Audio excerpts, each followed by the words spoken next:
Does the person you are with encourage you to read? You have to ask, what does he bring for me? Roses or books? If someone has a stake in making you better, that person will push you towards books. Books are what we all need.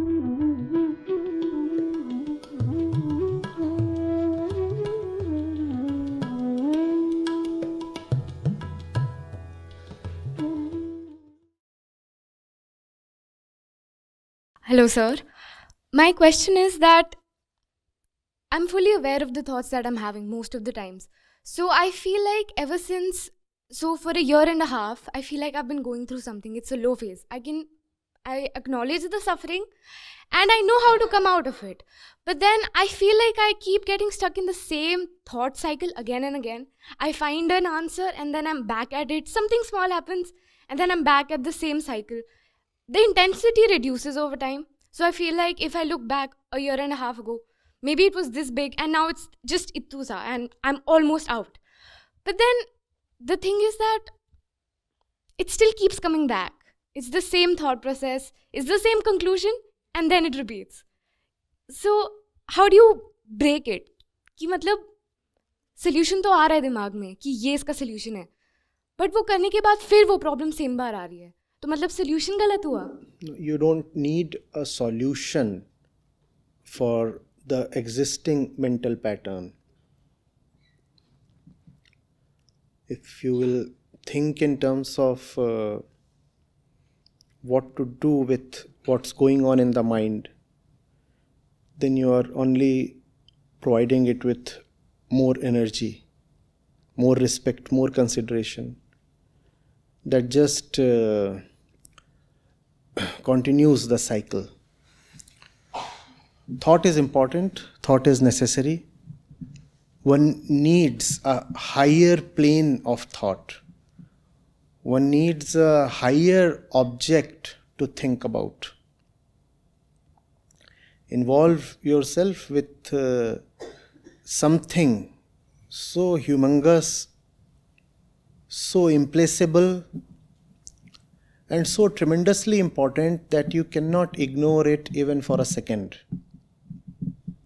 And then all the petty kinds of little thoughts and nonsense that invade the mind and clutter it, you'll find they don't have space. They are crowded out. If you will keep your mind available to anything that the world wants to keep in it, then the mind will become a storehouse of random thoughts, experiences, memories, desires. And the mind does want something. You cannot just say, I'll keep my mind clean and there'll be nothing in it. That's humanly impossible. Even if that's possible, that's the last stage of wisdom, when the mind is absolutely free of all content. Where you are, you need content. And you need pure, proper, solid content in the mind. So help yourself with that. Give yourself something worth living for. More importantly, something worth dying for. So the follow-up question comes even from the previous things that you mentioned. I often find myself asking, who am I? Then I have the answer ki, because I've been exposed to spiritual knowledge since birth. My family is spiritual. We follow a school of thought which is known as So I feel like I have the knowledge, but I keep forgetting.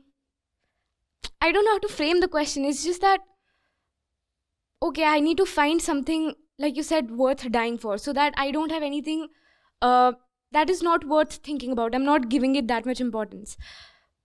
But then, how does it come? How do I find that answer?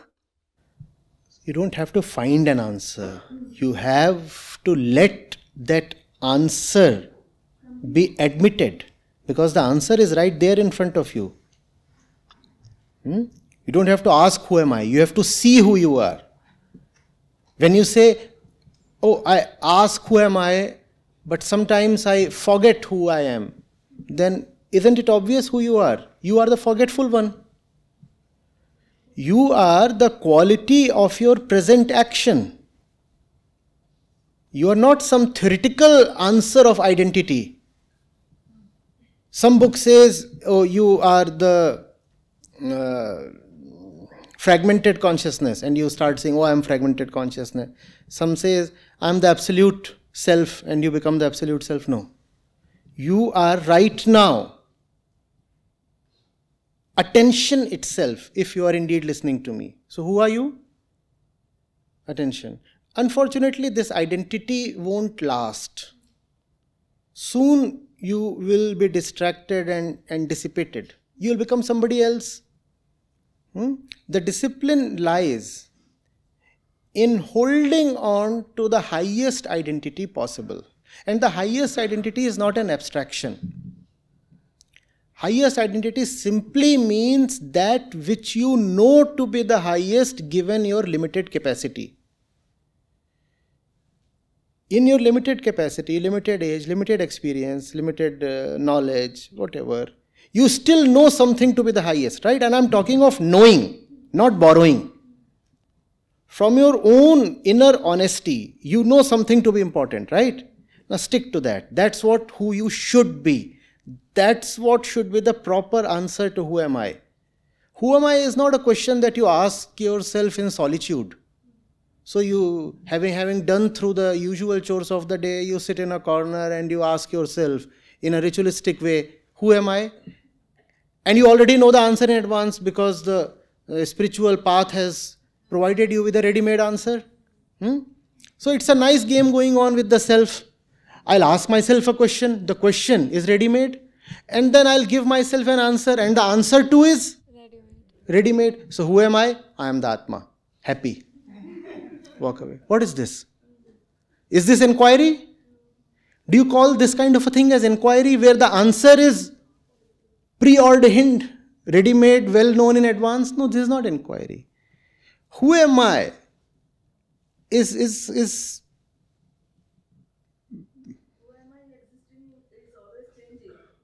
Ma'am, you totally changed who I am.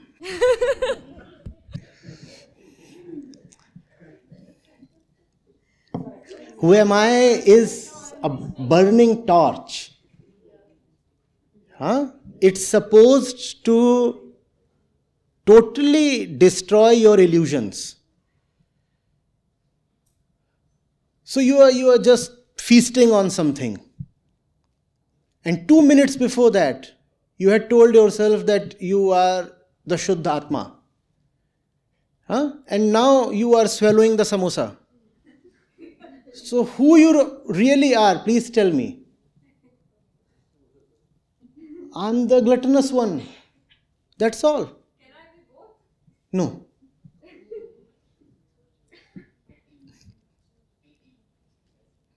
Though it's quite tempting to say, oh, I am the Atma currently lost in samosa. Kindly don't yield to that temptation.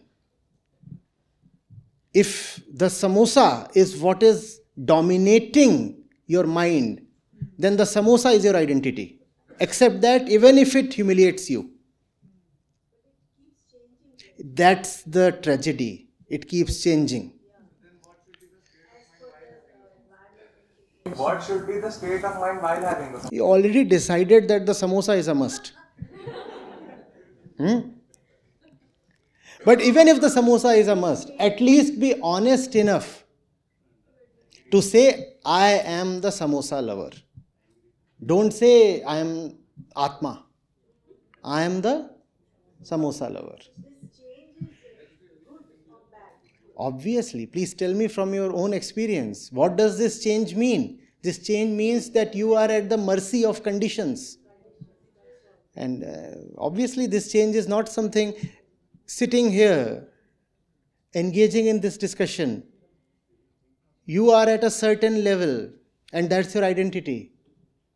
And we'll walk out and then other things will take over. and all the attentiveness will be lost. Do you think that is good? So this change is obviously not good.